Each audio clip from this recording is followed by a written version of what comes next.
Good day everyone. இந்த வீடியோல boats and streams based ஆன questions எப்படி shortcuts and tips யூஸ் பண்ணி சால்வ் பண்ணலாங்கிறது பார்க்குறோம். இது நிறைய காம்படிட்டிவ் எக்ஸாம்ஸ் அண்ட் இன்டர்வியூ கொஸ்டின்ஸ்ல கேட்க சான்சஸ் இருக்கு. இந்த கான்செப்ட் நம்ம லாஸ்ட் வீடியோல பார்த்து ஸ்பீட் டிஸ்டன்ஸ் டைம் கான்செப்ட்க்கு ரொம்ப சிமிலர். அந்த கான்செப்ட்ல நம்ம கிளியரா இருந்தோம்னா இந்த கான்செப்ட்ல வர ப்ராப்ளம்ஸ் ஈஸியா சால்வ் பண்ணிடலாம். ஸோ அந்த கான்செப்டை நான் உங்களுக்கு ஒரு டைம் ரீகால் பண்றேன். Speed is equal to distance divided by time. Distance equal to speed into time. Time is equal to distance divided by speed. அப்புறம் அதில் average speed பார்த்தோம். Average speed is equal to total distance divided by total time. இந்த concept கிளியராக இருந்தோம்னா இந்த கான்செப்டில் ஒன்று அதிகமாக கன்சிடர் பண்ணால் போதும். போட்ஸ் அண்ட் ஸ்ட்ரீம் கான்செப்ட் நம்ம சால்வ் பண்ணிடலாம். அதில் என்னன்னா போட்ஸ் அண்ட் ஸ்ட்ரீம்ஸில் ஸ்பீடை நார்மல் ஸ்பீடாக எடுத்துக்க மாட்டோம். நம்ம என்னவா கன்சிடர் பண்ணிக்குவோம்னா speed of the river and speed of the போட்டுங்கிறத கன்சிடர் பண்ணிக்குவோம். ஸோ அது எப்படிங்கிறத நான் உங்களுக்கு இப்போ சொல்கிறேன். ஸோ ரிவர் ஒரு டைரக்ஷனில் ஃப்ளோ ஆகிட்டு இருக்கு. ரிவருக்கு சேம் டைரக்ஷனில் போட்டும் மூவ் ஆகுது. அதோட ஸ்பீட் எக்ஸ் அண்ட் ஒய் சொல்லி ரெஸ்பெக்டிவ்லி எடுத்துக்கிறோம். ஸோ ரெண்டுமே சேம் டைரக்ஷனில் போகிறதால அந்த speed of the river and போட்டை நம்ம என்னன்னு சொல்கிறோம்னா டவுன் ஸ்ட்ரீமுங்கிறது சொல்கிறோம். So speed of down stream is equal to X plus Y. ஏன் இங்கே ப்ளஸ் போடுறோங்கிறதுக்கு ஒரு எக்ஸாம்பிள் சொல்கிறேன். ஸோ இப்போ ரிவரில் ஒரு மேன் ஸ்விம் பண்ணிட்டு இருக்காருன்னா ரிவரோட டைரக்ஷன் அவரும் ரிவரும் சேம் டைரக்ஷனில் போகிறாங்கன்னா ஆட்டோமேட்டிக்காக ஸ்பீடு இன்க்ரீஸ் ஆகும். அதுவே அவர் ரிவருக்கு ஆப்போசிட் டைரக்ஷனில் ஸ்விம் பண்ணார்னா அவரோடது ஸ்லோ ஆகிடும். ஸோ இங்கே ரெண்டு பேரும் ஒரே டைரக்ஷனில் இருக்கிறதால down stream of speed is equal to X plus Y. So அடுத்த கான்செப்ட் அப்ஸ்ட்ரீம். அப்ஸ்ட்ரீமும் சேம் அதே தான். ஆனால் river and speed moving in opposite direction. So opposite டைரக்ஷனில் போகிறப்ப ஸ்பீட் கண்டிப்பாக டிக்ரீஸ் ஆகும். So upstream of speed is equal to X minus Y. Upstream and downstream வச்சு ப்ராப்ளம் எப்படி சால்வ் பண்ணோங்கிறத பார்க்கலாம். What will be the boat speed in still water and speed of river? If the boat takes 12 hours to row 48 km upstream and 8 hours to row the same distance downstream. So question என்ன கொடுத்திருக்காங்கன்னா still waterல போட்டோட speed எவ்வளோ இருக்கு, river மூவிங்கோட speed எவ்வளோ இருக்குன்னு கேட்குறாங்க. Boat 12 ஹார்ஸ்க்கு 48 kilometre upstream போகுது. 8 hours அதே distance 8 ஹார்ஸ்க்கு down stream போகுதுன்னு சொல்கிறாங்க. ஸோ நம்மளுக்கு தெரிஞ்ச concept speed equal to distance by time வச்சு speed of boat and speed of river என்னங்கிறது கண்டுபிடிக்க போகிறோம். ஸோ நம்ம போட்டோட ஸ்பீடை எக்ஸ்ன்னு அஷ்யூம் பண்ணிக்கிறோம், ரிவரோட ஸ்பீடை ஒய்ன்னு அஷ்யூம் பண்ணிக்கிறோம். ஸோ நம்ம முன்னாடி இன்ட்ரடக்ஷனில் பார்த்த மாதிரி ds is equal to, that is speed of downstream is equal to x plus y and upstream speed is equal to x minus y. So upstream downstream அவங்களே கொஸ்டின்ல கொடுத்துட்டதால நம்ம அதை தனியாக சால்வ் பண்ணுறோம், செப்பரேட் பண்ணி சால்வ் பண்ணுறோம். So upstream is equal to speed of upstream is equal to ஸ்பீடோட formula என்ன, distance by time. So distance 48 km divided by 12 hours. So that is equal to 4 km. Downstream equal to distance by time 48 divided by 8 6 km per hour.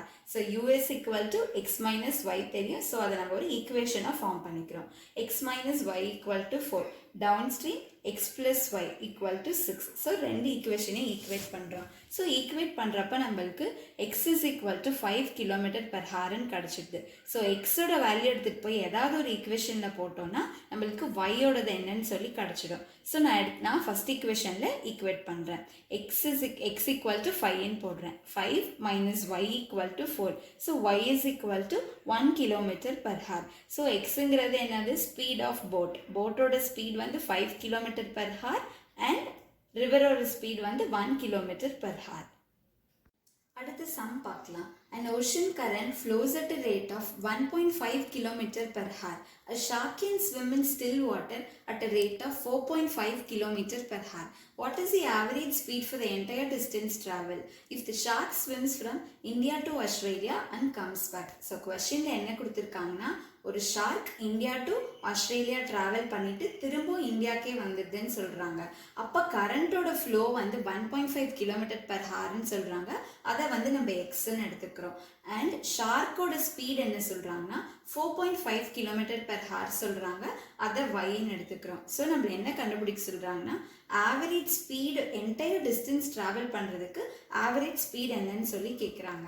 So நம்மளுக்கு தெரியும் speed of down stream வந்து X plus ஒய்ன்னு தெரியும். So x and Y வேல்யூஸை இதில் substitute பண்ணனா down ஸ்ட்ரீமோட speed 6ன்னு கிடச்சிடும். ஸோ அப்ஸ்ட்ரீமோடது x minus y. So x and y value substitute பண்ண அப்ஸ்ட்ரீம் ஸ்பீட் வந்து 3ன்னு கிடச்சிடும். ஸோ ஆவரேஜ் ஸ்பீட் தான் கண்டுபிடிக்கணும். So total distance by total time. So கொஸ்டினில் என்ன கொடுத்துட்டாங்கன்னா இந்தியா டு ஆஸ்திரேலியா ட்ராவல் பண்ணுது. ஸோ இந்தியா டு ஆஸ்திரேலியா போகிறப்போ அதை டவுன் ஸ்ட்ரீம்னு எடுத்துக்கிறோம், டிஸ்டன்ஸை வந்து டின்னு எடுத்துக்கிறோம். அதே ஆஸ்திரேலியா டு இந்தியா திரும்ப ரிட்டர்ன் வர்றது நம்ம அப்ஸ்ட்ரீம்னு எடுத்துக்கிறோம், அதோட டிஸ்டன்ஸையும் டின்னு எடுத்துக்கிறோம். So down stream and upstreams மாற்றி எடுத்துக்கிட்டாலும் எந்த பிரச்சனையும் இல்லை.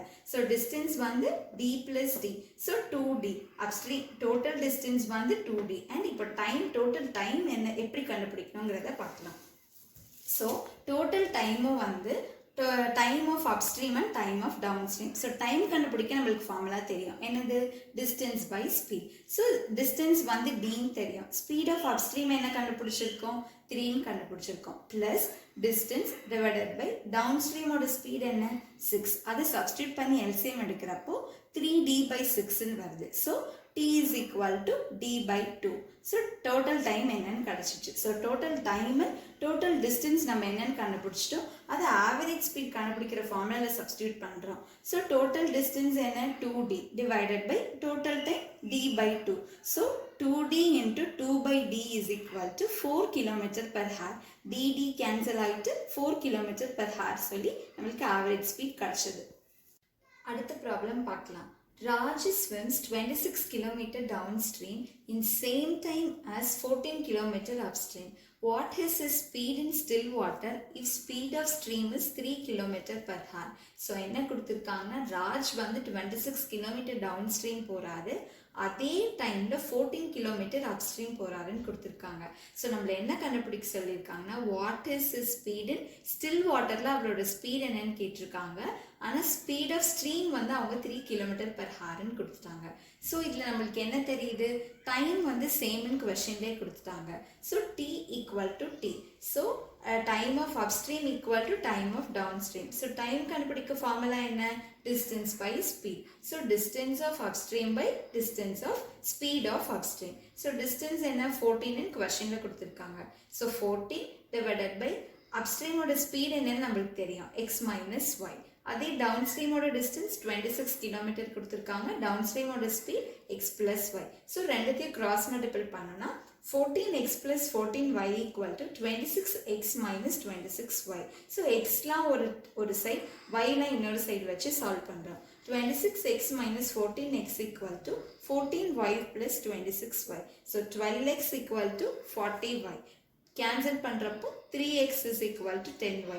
So x by y is equal to 10 by 3.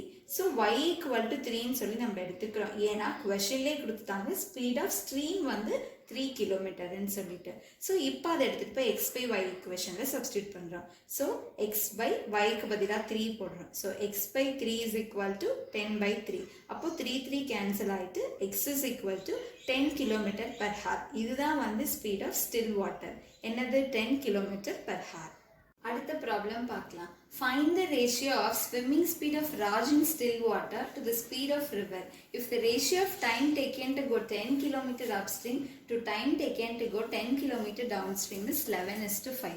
So இந்த ப்ராப்ளம் எந்த மெத்தடில் இருக்குன்னா ரேஷியோவில் கொடுத்துருக்காங்க. எது? Speed of still water and speed of river வந்து ரேஷியோவில் இருக்குது. And time taken to go வந்து 11:5 அப்ஸ்ட்ரீம் அண்ட் டவுன்ஸ்ட்ரீம் அதுவும் ரேஷியோவில் கொடுத்துருக்காங்க. டிஸ்டன்ஸ் வந்து அப்ஸ்ட்ரீமுக்கு 10 km, டவுன் ஸ்ட்ரீமுக்கு 10 km கொடுத்துருக்காங்க. ஸோ நம்ம டைம் கொடுத்ததால டைமை வச்சு டிஸ்டன்ஸ் அண்ட் ஸ்பீட் எப்படி கண்டுபிடிக்கிறோன்னு பார்க்கலாம்.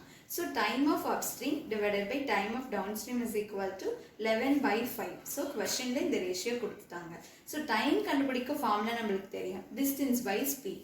So distance of upstream divided by speed of upstream divided by distance of downstream divided by speed of downstream is equal to 11/5.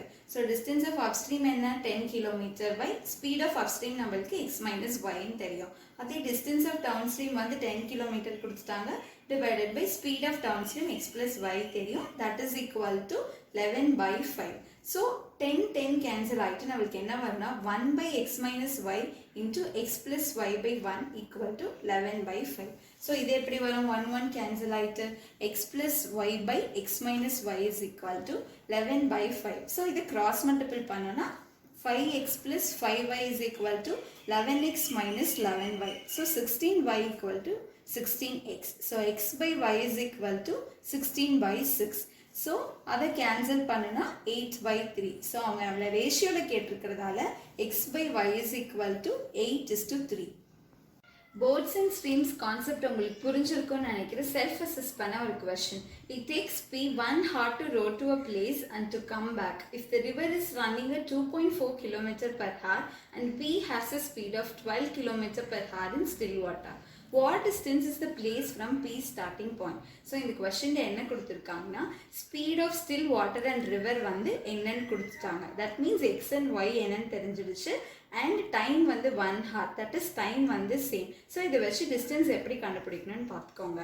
Thank you. இந்த வீடியோ உங்களுக்கு புரிஞ்சிருக்கும்னு நினைக்கிறேன். உங்களுக்கு ஏதாச்சும் டவுட் இருந்துச்சுன்னா feel free to ask in comments. இந்த video உங்களுக்கு பிடிச்சிருந்தா லைக் பண்ணுங்க, ஷேர் பண்ணுங்க, கமெண்ட் பண்ணுங்க, சப்ஸ்கிரைப் பண்ணுங்க, அப்படியே பெல் ஐக்கானை கிளிக் பண்ணுங்க.